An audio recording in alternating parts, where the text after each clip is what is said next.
Hey everyone, it's Nick with Mossy Creek with this week's fly fishing forecast. Today is July 31st, last day of July, heading into August and September, some of our favorite smallmouth months of the year.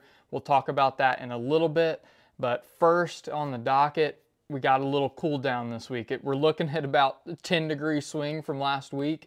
It was a hot one, especially those of you who spent long days on the river. It was a day of cooling down every now and then and enjoying the heat. So nice cool days this week compared to last week are looking pretty fun. Really, honestly, it doesn't get above 85 until later in the week.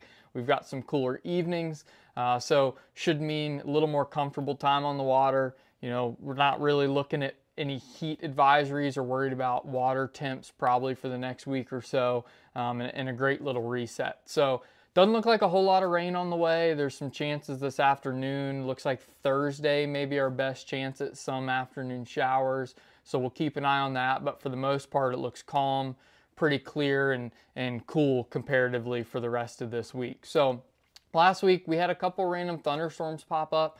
They were pretty isolated. Most of our brook trout streams didn't get much of a shot. You know, the east slope of the Blue Ridge, some of those streams are probably in the best shape. Looking at a couple gauges, a few of those streams did get some bumps. So if you want to do some brook trout fishing, those are probably your best options. Like I said, it's going to be a little bit cooler, so we're not quite as worried about some of the really hot days, but still going to be kind of in that lower water situation. So longer leaders, be stealthy, look for moving water, and you can still find some good fishing. So if that's your thing, you know, look at some of those gauges, see if you can find one of those streams that got a little bump. If you need some help with that, always give us a call. We're happy to help, but we do have some options. Spring creeks are probably still going to be some of our best bet for our trout fishing. We've gotten some great reports of beetle fishing on Mossy and beaver. The tailwaters, there's some great flows right now. As always, you know, if you decide to go to the Jackson, take a look at kind of their release schedule because that can change some things. But right now it's looking like kind of mid 200s, so it's pretty good levels for fishing over there. And the terrestrial fishing's just been awesome across the board. So, you know, just generally when we go out in the mornings, you know, later morning, you'll start to see those Tricos spinner falls. So make sure you have some Tricos with you because there are times where those fish will get pretty picky to Tricos, and having a couple different options there can be really helpful in getting those fish to eat. But a lot of times too, if you see those fish rising, it's hard for them to pass up a beetle or an ant this time of year. So if I see fish actively rising, Trico, beetle, ant, you usually have you covered. That's kind of what I'm going to target a specific fish with. Otherwise, we've talked about this, you know, for a while, but a hopper dropper, some kind of big foam terrestrial pattern with a nymph dropped off of it is a great way to kind of prospect and work your way through the creek. So take advantage of that terrestrial fishing. It's some of the funnest time of the year. I like it because when you're fishing those droppers, maybe more so than any other time of the year, like your chances of just a random giant fish coming out of a bank and eating your hopper are pretty high, and it's always fun when that happens. So, you know, Mossy has been fishing well. Like I said, they're kind of finishing up the project, the restoration stuff. Looks like last week was kind of supposed to be the end of it. Some of that got pushed with the heat. So looking to maybe this week, next week, I think they should be pretty much wrapped up and moving on from there. Once we get some more specifics, we'll key in on that, but just something to keep in mind. Smallmouth fishing's been great. We're kind of hovering right around average flow, at least here on the South Fork. We didn't get much rain that changed water levels a whole lot, so it's been lower and clear. Like I said, right around average flow, kind of dropping below it, which typically means some good bug fishing. So fish are starting to get a little bit spookier. You know, lengthen those leaders up. I know after a long day of changing flies, it's easy to, you know, drop down like a 6 or 7 foot leader and be lazy and not want to change it. But especially in those clear conditions, taking the time to either retie on some tippet or put on a fresh leader and get a nice long stealthy leader can, you know, be the difference with some of those fish. So, you know, take the time to be stealthy, be deliberate with your casts, and, you know, there's a lot of fish that are going to be a little bit easier to catch if they have no idea you're there, right? So keep that in mind. The fish that knows you're coming or saw that cast or something has a lot, you know, lower chance of eating your bug. and we want to stack the odds in our favor the best we can. It's kind of dealer's choice with flies right now. You can fish crayfish patterns, you can fish baitfish, you can fish topwater.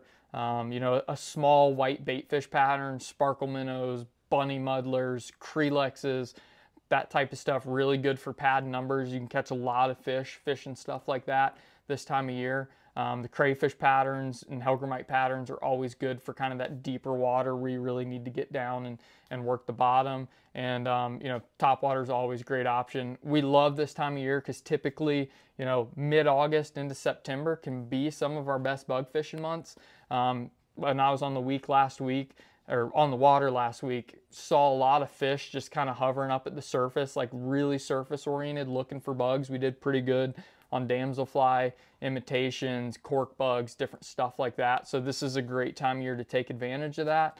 You know, I think a lot of people, when they start fishing topwater, in a lot of our smallmouth fishing, we're not as worried about drag and mending and stuff as maybe as hypersensitive as we are when we're trout fishing. But when you start fishing those bugs and, you know, letting them splat down and float with the surface, whether you're imitating a damselfly landed on the water or, you know, cicada falling out of a tree, that drag matters, similar to, you know, when we're dry fly fishing for trout. So, you know, be mindful of the angles that you cast. You know, casting downstream, especially if you're in a boat, can be a little bit easier to manage. Getting that fly, make sure it's not swinging.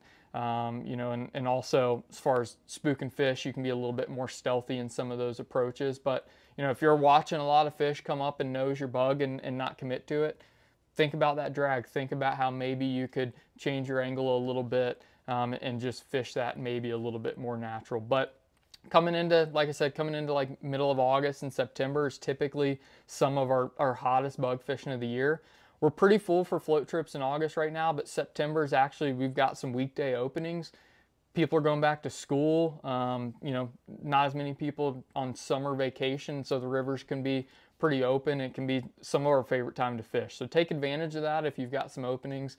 Give us a call. We'd be happy to get you out there and take advantage of, like I said, just some great, you know, topwater and just smallmouth fishing in general. So coming up, we got Elation in Norfolk. We're coming to see you guys at the brewery. We're bringing the fly truck.